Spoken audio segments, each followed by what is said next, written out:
ህወሓት የታጠቃቸው ሰው አልባ የውጊያ በራሪዎች ወይንም ድሮኖች ምንነት ታወቀም። በሰፊው እናየዋለን። ፋኖና የኦሮሞ ነጻነት ጦር የ4 ኪሎ ቤተ መንግስት ባዶ ነው ቢባል መረከብ አይችሉም ሲሉ አምባሳደር ባጫ ደበሌ ተናገሩም። አምኒስቲ ኢንተርናሽናል በትግራይ ክልል ግጭት ማገርሸቱ ነዋሪዎችን እንደ አዲስ ለሰብአዊ መብቶች ጥሰት አጋልጧል ሲል አስጠነቀቀም። ጤና ይስጥልን ኢትዮ ፍሮንቶች ነን። አብራችሁን ስትቆዩ እነዚህን ጉዳዮች በስፋትና በጥልቀት በመረጃና ትንታኔ ተሰማላችሁ። እስከዛው ቻናላችንን ሰብስክራይብ፣ ላይክ እና ሼር እያደረጋችሁ አብራችሁን ቆዩም። ከሰሞኑ የኢትዮጵያ የፌዴራል መንግስት የሀገር መከላከያ ሰራዊት ትግራይ ክልልን እያስተዳደረ ካለው የህወሓት ጦር ጋር ልዩ ስሙም አርሚ 7 ከሚባለው ጋር ቅዳሜ ሐምሌ 25 ቀን 2018 ዓ.ም በሱዳን ድንበር አቅራቢያ ሸረሪና የሚባል ቦታ ለሰዓታት የደረሰ ውጊያን ካደረጉ በኋላ የህወሓት ወታደሮች የሰው አልባ በራሪ ተዋጊዎችን ወይንም ድሮኖችን ይዘው የሚያሳዩ ተንቀሳቃሽ ምስሎች በማህበራዊ ሚዲያዎች ላይ በስፋት ሲንቀሳቀሱ ተመልክተናል። ይህም በጠቅላይ ሚኒስትር አብይ አህመድ መንግስት በኩል ህግ ወጥ እየተባለ የሚጠራው የህወሓት ቡድን ደጋፊዎች የመከላከያ ኃይላችን የተሻለ አቋም ላይ ለመሆኑ ማሳያ ነው እያሉ እንዲያወሩ አድርጓቸዋል። የህወሓት ወታደሮች ይዟቸው የታዩት እነዚህ ተዋጊ አነስተኛ ድሮኖችን የሚያውቁ ባለሙያዎች ደግሞ ህወሓት እነዚህን ድሮኖች መታጠቁ ለኢትዮጵያ የፌዴራል መንግስት ስጋት እንዲሆን አድርገውም እነዚህ የውጊያ ድሮኖች በቀላሉ እየተጠለፉ የጥቃት ኢላማቸውን እንዲስቱ ማድረግ ይቻላል ሲሉም ያብራራሉ። ህወሓት እንደታጠቃቸው በማህበራዊ ሚዲያዎች ጭምር እየታዩ ያሉ ድሮኖች እንዴት ተጠልፈው የጥቃት ኢላማቸውን እንዳይመቱ ሊደረጉ ይችላሉ የሚለውን ጉዳይ ከማየታችን በፊት እስቲ ህወሓት ታጥቋቸዋል የተባሉ ድሮኖች ምንድናቸው፣ እንዴትስ ይሰራሉ የሚለውን እንይ።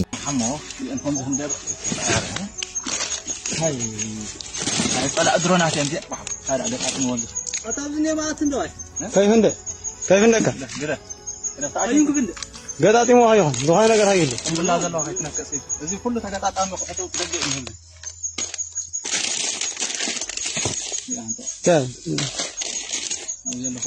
መጋጥ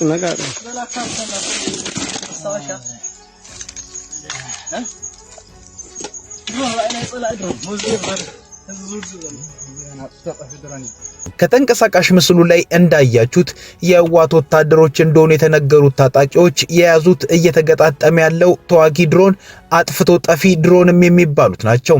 ስያሜያቸውም ፈርስት ፐርሰን ቪው ወይንም ባጭሩ ኤፍፒቪ ድሮን ይባላሉ።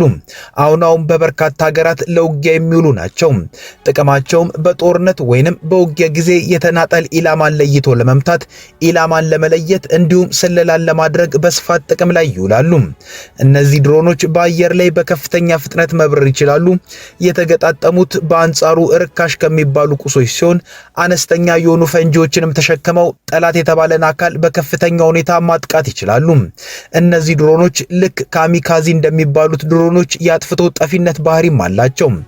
እነዚህ ድሮኖችን የሚያዙ ወታደሮች በመነጽር መሳይ የእይታ መቆጣጠሪያ ድሮኖቹ የተገጠመላቸውን ካሜራ በመጠቀም ድሮኖቹ ኢላማቸውን ሄደው እስኪያጠቁ ድረስ ሊቆጣጠሯቸው ይችላሉ።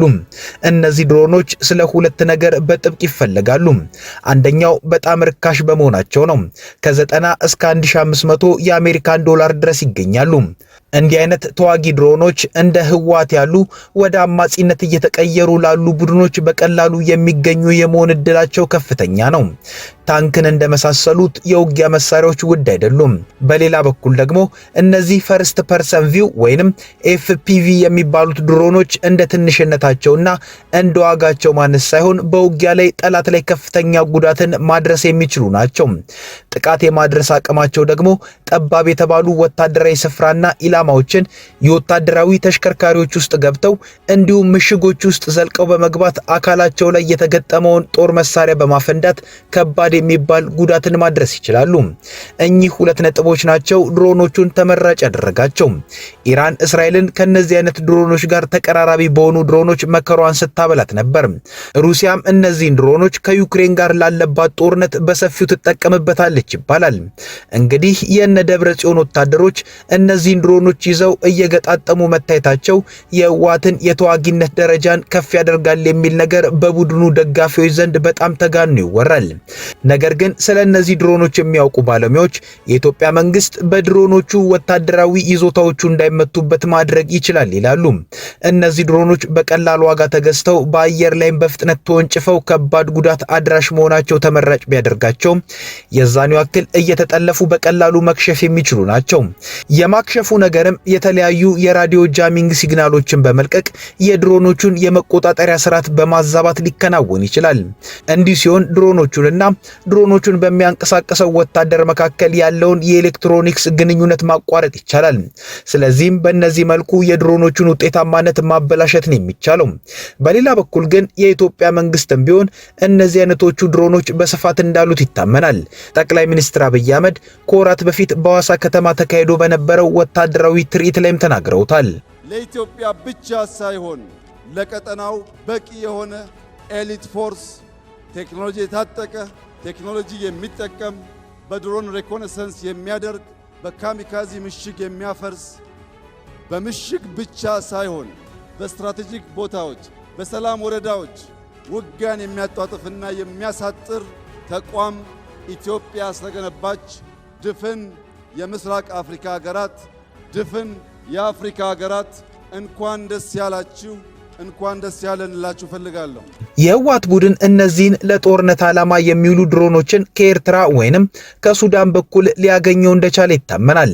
ህወሓትና የፌዴራል መንግስት ከ2013 ዓ.ም እስከ 2015 ዓ.ም ሲዋጉ ድሮኖችን በስፋት የተጠቀመው የፌዴራል መንግስት ጦር በጦርነቱ ላይ በተደጋጋሚ አሸናፊ ሆኗል። ያኔ ህወሓት አብዝቶ ይጨነቅ የነበረው ጸረ ድሮን በመግዛት ላይ ነበር። በዚህ ሂደት ውስጥ በርካታ መጭበርበርና ምዝበራ እንደነበር የያኔው የህወሓት አመራር አባል ቀጥሎም የትግራይ ክልል ጊዜያዊ አስተዳዳሪና የአሁኑ የጠቅላይ ሚኒስትር አብይ አህመድ የምስራቅ አፍሪካ ጉዳዮች አማካሪ ሚኒስትር ጌታቸው ረዳ ተናግሮ ነበር። ጸረ ድሮን በጣም ያስቸግር ነበር። ጸረ ድሮን ስለመግዛት ስንወያይ በአንድ ሰው ነው ሃንድል የሚያደርግ ይሄን ቀብድ ከፍለናል። የሆኑ ከውጭ የሚመጡ በአፋር በኩል የሚመጡ ድሮን ኤክስፐርቶች ኖ ኤክስፐርት ከእስራኤል ነው የሚመጡት ተብሎ ነው። አንድ ደላላ ነው እንግዲህ ደብረጽዮን እናሳምነውታል ማለት ነው። ስለዚህ ቀብድ ከፍለናል 1.4 ሚሊዮን ይበል ወዘተ ይበል እና በአፋር በኩል ይገቡና ኮምፒውተራቸውን ይዘው ድሮን ሲመጣ መጣል የሚችሉ አሁን ይሄ ወይ ድንቆላ መሆን አለበት። እኔ ድሮን ቴክኖሎጂ በሚመለከት ለማንበብ ጸረ ድሮን ሞክሬያለሁ። እንደዚህ አይነት ማጂክ የለም፣ ግን ተከፍሏል። የትግራይ ዲያስፖራ የሰበሰበው ገንዘብ ሌላ ዝርዝር ራዲዮ ልግዛ ብሎ የተሰወራለ፣ አውሮፕላን አከራያችኋለሁ ብሎ ቀብድ ወስዶ የተሰወራለ። ይሄ ሁሉ ገንዘብ የት ነው የገባው ብለህ ብትጠይቅ ዘግይተው በተሰሙ መረጃዎችም በጸረ ድሮን ግዢ ውስጥ ባጋጠመ ምዝበራ ወይንም መጭበርበር እስከ 400 ሚሊዮን የአሜሪካን ዶላር ባክኖ ነበር ተብሏል። ታዲያ አሁን ላይ ህወሓት ጥቃት ይፈጽሙልኛል ያላቸውን አነስተኛ ድሮኖችን ታጥቂያለሁ ማለቱ ተሰምቷል። ፋኖና የኦሮሞ ነጻነት ጦር የ4 ኪሎ ቤተ መንግስት ባዶ ነው ቢባል መረከብ አይችሉም ሲሉ አምባሳደር ባጫ ደበሌ ተናገሩ። በኬንያ የኢትዮጵያ አምባሳደር ባጫ ደበሌ በኢትዮጵያ የሚደረጉት ግጭቶች ከመጨራረሱ ውጭ ለውጥ አያመጡም ሲሉም ተናግረዋል። የቀድሞ የኢትዮጵያ መከላከያ ሰራዊት ከፍተኛ አመራር ሆኖ ያገለገሉትና ከሰሜኑ ጦርነት መገባደድ ወራት ቀደም ብሎ በኬንያ በአምባሳደርነት የተሾሙት ባጫ ደበሌ ይህን ያሉት ከቢቢሲ አማርኛ ጋር ባደረጉት ቃለ መጠይቅ ነው። ቢቢሲ አማርኛ ይህን ቃለ መጠይቅ ሙሉ ለሙሉ ለተመልካቾቹ ከመልቀቁ በፊት ባስተዋወቀበት አጭር ቪዲዮ ላይ አምባሳደር ባጫ ስለ ተቃዋሚ ኃይሎች ደካማነት በስሜት ሲናገሩ ተስተውለዋል። በዚህ ንግግራቸውም አምባሳደሩ እነዚህ ተቃዋሚ ኃይሎች በቀጥታ ስልጣን ቢሰጣቸው እንኳን ሀገሪቷን የማስተዳደርና የመምራት አቅም እንደሌላቸው ነው የገለጹት። ፋኖና የኦሮሞ ነጻነት ግንባርን የጠቀሱት አምባሳደር ባጫ ጭራሽም ታጣቂዎቹ የ4 ኪሎ ስልጣንን ኑና ውሰዱ ቢባሉ እንኳን መተው እንደማይረከቡና አቅሙም እንደሌላቸው ነው ያነሱት። ታጣቂዎቹ ገንዘብ ፈልገው ከሆነም ተደራድረው መንግስት ቢሰጣቸው የሚል ሐሳብንም አቅርበዋል። ካልሆነ ግን በአገሪቱ መጨራረስን ከሚያመጣ ዙሪት ውስጥ መውጣት እንደማይቻልም ነው ያብራሩት። እነዚህ ቡድኖች እየተዋጋን ያለነው ለህዝብ ነው ካሉ ደግሞ ህዝቡ ተውኝ በማለት በምርጫ ፍላጎቱን ማሳየቱን ነው አምባሳደር ባጫ የገለጹት። አምባሳደሩ በኬንያ ባለሙሉ ስልጣን አምባሳደር ሆነው ከተመደቡ በኋላ በኬንያ ከተመደቡበት ስራ በበለጠ በህወሓትና ኤርትራ እንዲሁም ወቅታዊ ፖለቲካዊ ትኩሳቶች ላይ በሚሰጧቸው አስተያየቶች ብዙ ጊዜ ይታወቃሉ።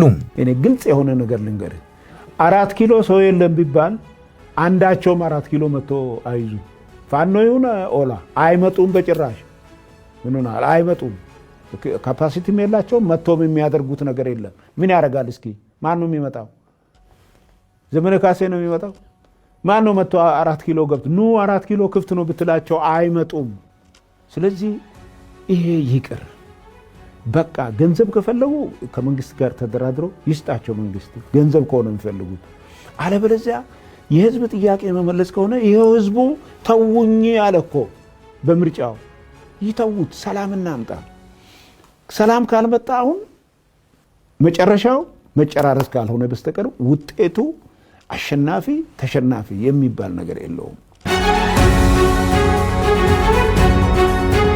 አምነስቲ ኢንተርናሽናል በትግራይ ክልል ግጭት ማገርሸቱ ነዋሪዎችን እንደ አዲስ ለሰብአዊ መብቶች ጥሰት አጋልጧል ሲል አስጠነቀቀ።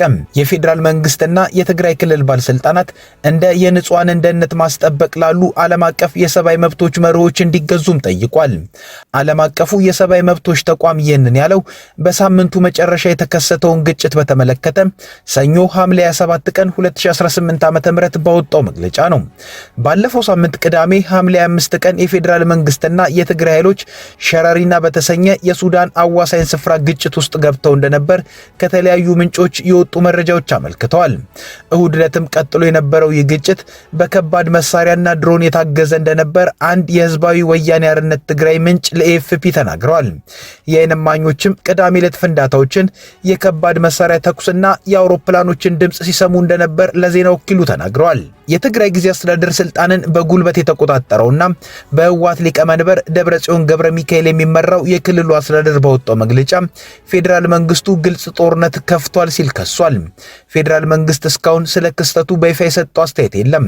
ቢቢሲ ከመንግስት ኮሚኒኬሽን ጉዳዮች ሚኒስቴር እንዲሁም ከመከላከያ ሚኒስቴር የህዝብ ግንኙነት አስተያየት ለማግኘት ያደረጋቸው ጥረቶች እንዳልተሳኩለትም ተናግሯል። የመስኖና ቆላማ አካባቢ ሚኒስትር እንዲሁም የገዢው ብልጽግና ፓርቲ ስራ አስፈጻሚ አባል የሆኑት አብርሃም በላይ ከሱዳን ጋር በሚያዋስነው ስፍራ ግጭት መነሳቱን ገልጸዋል። ሚኒስትሩ በፌስቡክ ገጻቸው ባሰፈሩት ጽሑፍ የህወሓት ኃይሎች ጦርነት እንደከፈቱ ከሰው ይህ ጦርነት ከወዲሁ ካልቆመ የከፋ ጉዳት ይከተላል በማለትም አስጠንቅቀዋል። ከዚህ ክስተት በኋላ ሰኞ ምሽት መግለጫ ያወጣው አምነስቲ ኢንተርናሽናል ክልሉ ዳግም ወደ ግጭት መግባቱ የፈጠረውን ስጋት ገልጿል። በአምነስቲ ኢንተርናሽናል የምስራቅና ደቡባዊ አፍሪካ ዋና ዳይሬክተር የሆኑት ቲጌሬ ቻጉታ በትግራይ በድጋሚ ግጭት መጀመሩ ነዋሪዎችን እንደ አዲስ ለሰብአዊ መብቶች ጥሰቶች ያጋልጣቸዋል ብለዋል። ማህበረሰቦች ከዚህ ቀደም ለተፈጸሙ ጥሰቶች ፍትህና ተጠያቂነት አለማግኘታቸውንም ዋና ዳይሬክተሩ አስታውሰዋል። አሁን ውጊያ ያገረሸው በአማራና ኦሮሚያ ክልሎች የትጥቅ ግጭቶች በቀጠሉበት ሁኔታ መሆኑን የጠቀሱት ዋና ዳይሬክተሩ ቀጠናዊና ዓለም አቀፋዊ የሰብአዊ መብት የምርመራ መንገዶችን መዘርጋት እንደሚያስፈልግም ገልጿል። ዓለም አቀፍ የሰብአዊ መብቶች ተቋም በአማራና ኦሮሚያ ክልል ካሉት ግጭቶች ጋር በተያያዘ የተፈጸሙ ከባድ የሰብአዊ መብት ጥሰቶችንና በደሎችን መመዝገብ መቀጠሉን አንስተዋል። በትግራይ ጦርነት ወቅትም የጦር ወንጀሎችና በሰብአዊነት ላይ የሚፈጸሙ ወንጀሎች ተብለው ሊፈረጁ የሚችሉ ከባድ የሰብአዊ መብት ጥሰቶችን መሰነዳቸውን አስታውሰዋል። ዋና ዳይሬክተሩ ኢትዮጵያ ተአማኒነት ያላቸው ምርመራዎችና ጥፋት ፈጻሚዎች ላይ የሚካሄዱ የክስ ሂደቶችን አለመኖርን በጭራሽ እንደ መደበኛ ነገር መውሰድ የለባትም እንዳሉ መግለጫ ያስረዳል። አምነስቲ ኢንተርናሽናል የፌዴራልና የትግራይ ባለስልጣናት የንጹሃን ጥበቃን ጨምሮ የዓለም አቀፍ የሰብአዊ መብቶች ደረጃዎችን እንዲያከብሩና ለእርሱም እንዲገዙ ጥሪን አቅርቧል። ባለስልጣናቱ ለገለልተኛ የሰብአዊ መብቶች ተከታታዮችና የሰብአዊ መብት ድጋፍ ተዋናዮች በእነዚህ አካባቢዎች ያልተገደበ እንቅስቃሴ እንዲፈቅዱላቸውም ጠይቀዋል። የፌዴራልና የትግራይ ኃይሎች ግጭት ውስጥ መግባታቸው የተሰማው ለወራት ውጥረቱ ሲባባስ ከቆየ በኋላ ነው። በዚህ ግጭት ምን ያህል ጉዳት እንደደረሰ እስካሁን በግልጽ አልታወቀም። ክስተቱን ተከትሎ ግን በመቶዎች የሚቆጠሩ ሲቪሊያንና የተጎዱ ተዋጊዎች ድንበር ተሻግረው ወደ ሱዳን መሸሻቸውን ኤኤፍፒ ዘግቧል። ከኢትዮ ፍሮንት የዛሬው ጉዳዮቻችን እነዚህ ነበሩ። አብራችሁን ስለቆያችሁ እናመሰግናለን። ቻናላችንን ሰብስክራይብ አድርጉልን። መልካም ጊዜ